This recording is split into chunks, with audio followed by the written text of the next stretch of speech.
The National Research Council found that in 2012, the number of unreported sexual assault crimes rose to more than 100,000, and there's no way to prove that that number isn't even higher. But on UT's campus, students and administrators are working together to change that.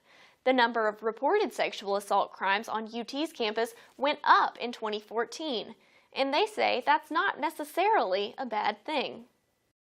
I have heard a lot of stories. Nikki Hackenbrack is a senior at the University of Tennessee, and she says sexual assault is a major problem. I often say that we have an epidemic of sexual assault on our campus. It continues to happen. The rates continue to increase. And she's doing something about it. The Sexual Assault Policy Task Force was formed over the last year.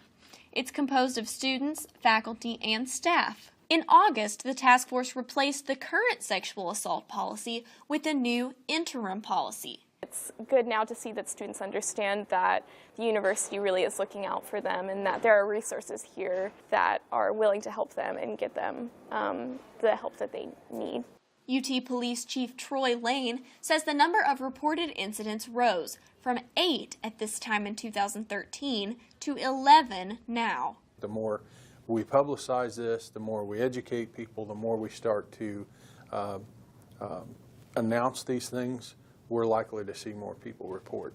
The change? He says accessibility. Before the new interim sexual assault policy was put in place, students who wanted to report a sexual assault had to go to at least 5 different websites. And now, that information is just one click away. They didn't know where to go because there was no specific place to go to get all those services. The interim sexual assault policy changed that and developed one website with every resource. That put all that information at their fingertips. We want to make sure that students feel they are able to communicate with us. Katrina Oliver is the Assistant Director of the Office of Equity and Diversity. She has also worked with the task force. I think a lot of that is now creating an atmosphere where people feel more encouraged and less intimidated to report. And Hackenbrack says it's an important first step.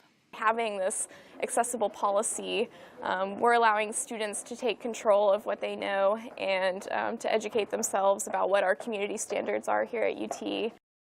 Now, both Hackenbrack and Oliver tell me they have a lot of meetings in store on the Sexual Assault Policy Task Force. They hope to have that new policy in place by spring of 2015. For UT Today, I'm Annie Carr.